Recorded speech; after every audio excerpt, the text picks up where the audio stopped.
शन्नो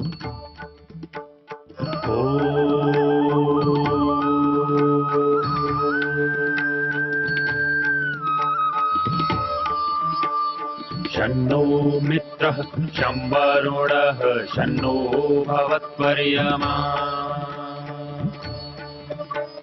शन्न इन्द्रो बृहस्पतिः शन्नो विष्णुरुक्रमः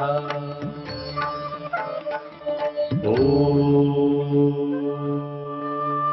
शान्ति शान्ति शान्तिः।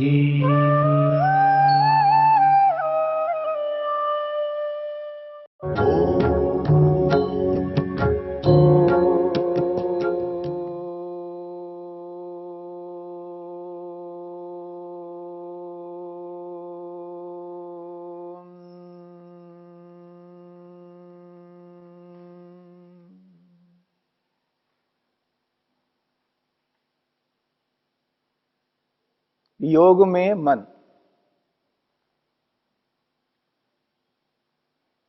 मन की 5 अवस्थाओं में अंतिम अवस्था निरुद्ध अवस्था। निरुद्ध अवस्था की चर्चा हम कर रहे हैं। एकाग्र अवस्था के बाद में निरुद्ध अवस्था। निरुद्ध अवस्था में जो समाधि लगती है उस समाधि को असंप्रज्ञात समाधि कहते हैं। एकाग्र अवस्था में जो समाधि लगती है उसे संप्रज्ञात समाधि कहा है। इसी असंप्रज्ञात समाधि को एक और नाम से भी कहा है निर्बीज समाधि। स एव निर्बीज समाधि। असंप्रज्ञात समाधि को निर्बीज समाधि कहा है तो संप्रज्ञात समाधि को सबीज समाधि कहा गया है। एक सबीज समाधि और दूसरा है निर्बीज समाधि। अब इन दोनों समाधियों को समझना है, सबीज किसे कहते हैं और निर्बीज किसे कहते हैं। पहले हम सबीज को समझने का प्रयत्न करते हैं। बीज का अर्थ एक होता है कारण। कारण को बीज कहा है। इस कारण को आश्रय शब्द से भी कहा जाता है और इस कारण को आधार शब्द से भी कहा जाता है। संप्रज्ञात समाधि को सबीज समाधि इसलिए कहा है क्योंकि यह कारण वाला समाधि है। कारण वाली समाधि, आश्रय वाली समाधि, आधार वाली समाधि। संप्रज्ञात समाधि में मन का आश्रय लिया जाता है। मन के आधार पर ही संप्रज्ञात समाधि लगती है।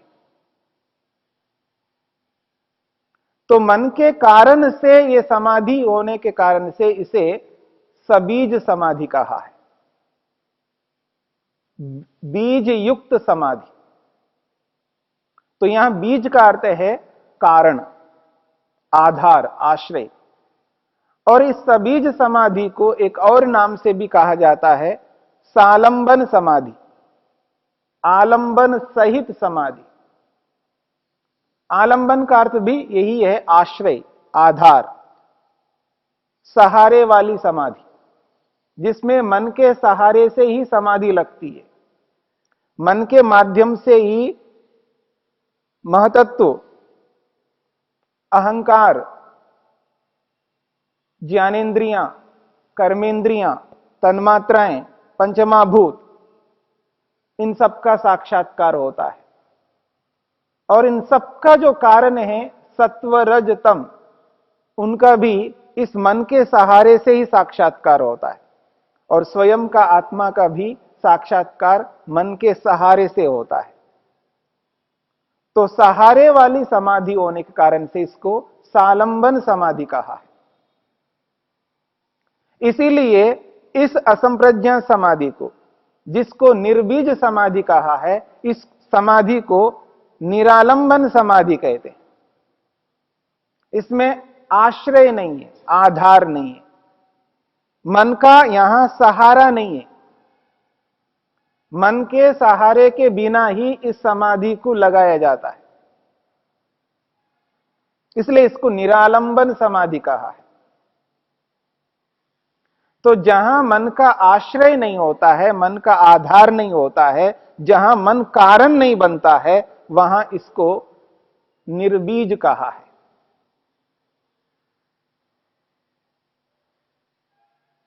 और बीज का दूसरा अर्थ लिया जाता है अविद्या। जिस अविद्या के कारण से ये शरीर हमको मिल रहा है, जब तक अविद्या रहती है तब तक व्यक्ति को यानी आत्मा को जन्म लेना पड़ेगा। जन्म का आधार अविद्या है, जन्म का जो बीज है वो अविद्या है। यहां बीज का अर्थ है अविद्या। और सबीज समाधि में बीज रहता है, यानी अविद्या रहती है परंतु कारण रूप में रहती है। अविद्या कारण रूप में रहेगी, कार्यरत नहीं रहेगी। एकाग्र अवस्था में अविद्या कार्य नहीं कर सकती, क्योंकि तत्वज्ञान हुआ है। तत्वज्ञान है इसलिए अविद्या कार्य नहीं कर सकती, पर कारण रूप में विद्यमान है। जब व्यक्ति एकाग्र अवस्था से हट जाए, एकाग्र अवस्था न रहे, व्यक्ति कई बार लोक में आप देखेंगे गिर जाता है, अपने मार्ग से च्युत हो जाता है। लक्ष्य तक पहुंचते पहुंचते जैसे ही मंजिल को छूने लगता है, उस स्थिति में फिसल जाता है व्यक्ति। तो एकाग्र अवस्था की प्राप्ति होने के बाद भी उसको बनाए रखना पड़ता है, हाथ से वो न निकले, उसके लिए निरंतर अभ्यास करना पड़ता है। किसी कारण से अहंकार उत्पन्न हो जाए तो वो अविद्या जो कारण रूप में है वो वापस दोबारा कार्य करने लग जाएगी। इसलिए जो अविद्या कारण रूप में विद्यमान है संप्रज्ञा समाधि में, बीज अभी विद्यमान है, बीज समाप्त नहीं हुआ, नष्ट नहीं हुआ बीज, इसलिए इसको सबीज समाधि कहा। असंप्रज्ञा समाधि में, निरुद्ध अवस्था में, वो जो कारण रूप में अविद्या रहती है, उस अविद्या को समाप्त किया जाता है, नष्ट किया जाता है, उसको समूल नष्ट कर देते हैं। उस स्थिति में बीज ही नहीं रहा। जब बीज ही नहीं रहेगा तो शरीर भी प्राप्त नहीं हो पाएगा, इसलिए उसको निर्बीज समाधि कहा है। तो सालंबन समाधि, निरालंबन समाधि, सबीज समाधि, निर्बीज समाधि, संप्रज्ञा समाधि और असंप्रज्ञा समाधि। संप्रज्ञा समाधि कहो, सबीज समाधि कहो, निरालंबन सालंबन समाधि कहो, ये सब एकाग्र अवस्था में प्राप्त होने वाली समाधियां हैं। असंप्रज्ञा समाधि कहो, निर्बीज समाधि कहो और निरालंबन समाधि कहो, ये निरुद्ध अवस्था में प्राप्त होने वाली समाधि है। तो यहां कहा है जब निरुद्ध अवस्था को प्राप्त होता है योगाभ्यासी, तो स निर्बीज समाधि, न तत्र किंचित संप्रज्ञायते इति असंप्रज्ञातः। वेदव्यास लिखते हैं जब व्यक्ति निरुद्ध अवस्था को प्राप्त होता है निरुद्ध अवस्था में जो समाधि लग रही है उसको निर्बीज समाधि कहते हैं। न तत्र किंचित संप्रज्ञायते, उस निरुद्ध अवस्था में जो असंप्रज्ञा समाधि लगती है उस स्थिति में संप्रज्ञात नहीं रहता। संप्रज्ञात नहीं रहता का अर्थ यह है, संप्रज्ञा समाधि में जिन जिन पदार्थों का साक्षात्कार करता है वो पदार्थ उस निरुद्ध अवस्था में प्राप्त होने वाली जो असंप्रज्ञा समाधि है उस असंप्रज्ञा समाधि में वो वस्तुएं आत्मा के समक्ष नहीं रहती हैं। वहां तो केवल ईश्वर रहता है, ईश्वर का दर्शन होता है। वहां न सत्वर स्तंभ है, न अहंकार है, न मन है, न इंद्रियां हैं, वहां और कोई पदार्थ नहीं है, केवल केवल ईश्वर है, केवल ईश्वर। इसलिए कहा है न तत्र किंचित संप्रज्ञायते इति असंप्रज्ञातः, केवल वहां एक विषय है, ईश्वर। और असंप्रज्ञा समाधि में ईश्वर का ही साक्षात्कार होता है, केवल एक पदार्थ।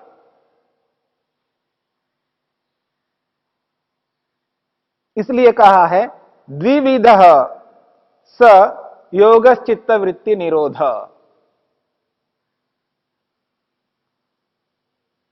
वो जो योग है वो द्विविधा, दो प्रकार का है। जिसे योग कहा है, जिसको योग माना है, वो दो प्रकार का है, एक संप्रज्ञात के रूप में और एक असंप्रज्ञात समाधि के रूप में। संप्रज्ञात समाधि और असंप्रज्ञात समाधि। संप्रज्ञात समाधि एकाग्र अवस्था में प्राप्त हो रही है और असंप्रज्ञात समाधि निरुद्ध अवस्था में प्राप्त हो रही है। मन की 5 अवस्थाओं में 2 अवस्थाओं में जो समाधि लग रही है उसी समाधि को यहां पर योग स्वीकार किया है। यद्यपि मन की 5 अवस्थाओं में समाधि लगती है, जैसा कि आपने सुना है, चाहे वो क्षिप्त अवस्था हो, मूढ़ अवस्था हो, विक्षिप्त अवस्था हो, प्रत्येक अवस्था में समाधि तो लगती है पर उसको योग स्वीकार नहीं किया। एकाग्र अवस्था में, निरुद्ध अवस्था में लगने वाली समाधि को ही योग स्वीकार किया, क्योंकि इस योग से आत्मा का प्रयोजन पूरा होता है। जिस समाधि से आत्मा का प्रयोजन पूरा होता हो उसी समाधि को यहां योग स्वीकार किया।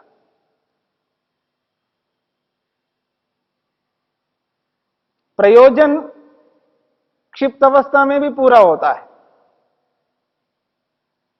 मूढ़ अवस्था में भी होता है, विक्षिप्त अवस्था में भी होता है, पर उन प्रयोजनों का कोई प्रयोजन नहीं है।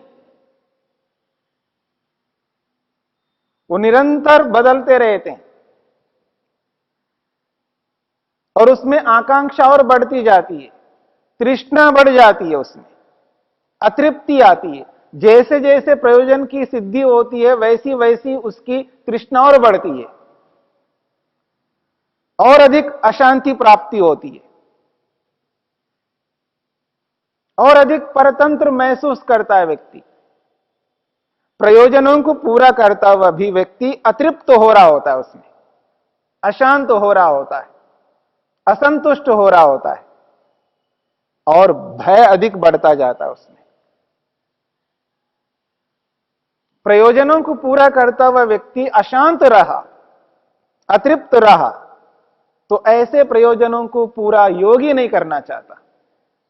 इसलिए उन समाधियों से भी प्रयोजनों की सिद्धि तो हो रही है पर अशांति बढ़ती जा रही है, अतृप्ति बढ़ती जा रही है। इसलिए उन समाधियों को योग स्वीकार नहीं किया। 2 अवस्थाओं में प्राप्त होने वाली समाधियों को ही योग स्वीकार किया, क्योंकि एकाग्र अवस्था में भी तृप्ति मिलती है, संतोष मिलता है, शांति आती है, भय दूर होने लगता है, स्वयं का बोध हो रहा है वहां पर, स्वयं का ज्ञान हो गया। और निरुद्ध अवस्था में तो साक्षात ईश्वर का दर्शन हो गया और ईश्वर से मिलने वाले आनंद को पाकर आनंदित हो रहा है। ईश्वरीय आनंद को पाने के बाद अतृप्ति नहीं हो सकती है, असंतोष नहीं हो सकता। क्यों? क्योंकि उसके बाद और कोई नहीं है। एक व्यक्ति को यह कहा जाए आपको यही मिलेगा और कोई आपके सामने विकल्प नहीं है, देख लो यही है, उसी से संतुष्ट होना पड़ेगा।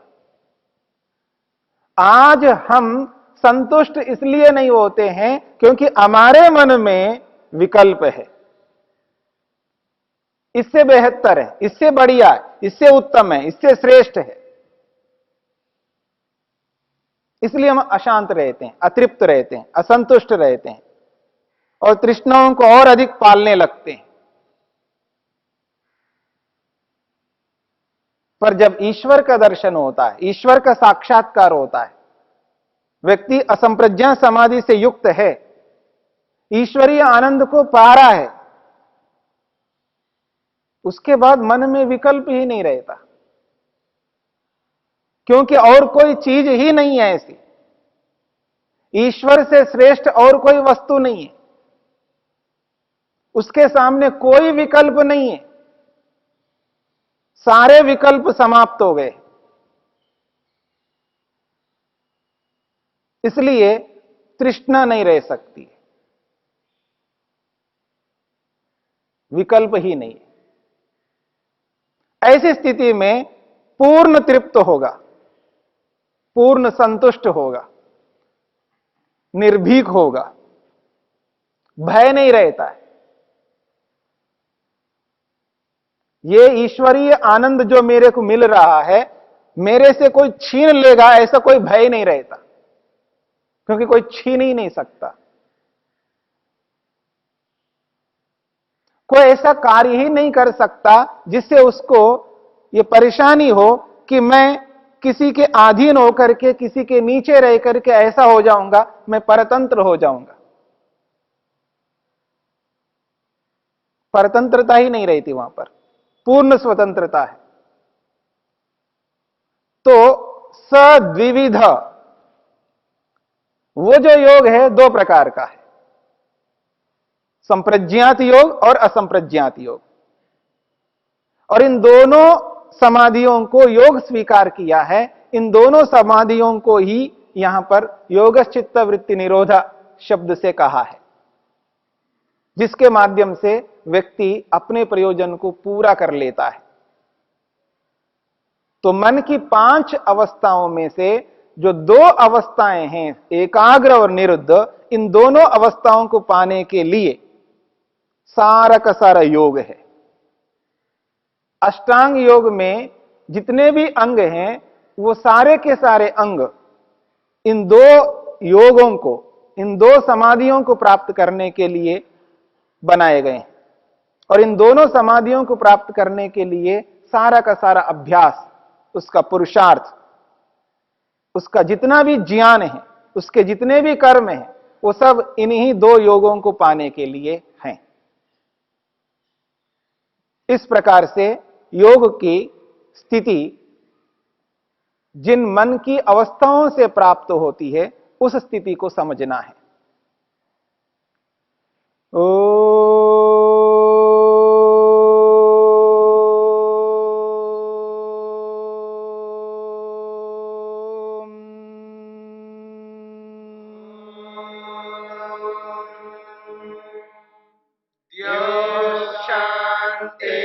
शांतिरंतरिक्षं शांति पृथिवी शांतिरापः शांतिरोषधयः शांतिः वनस्पतयः शांतिर्विश्वे देवा शांतिर्ब्रह्म शांति सर्वं शांति शांतिरेव शांति क्षमा शांति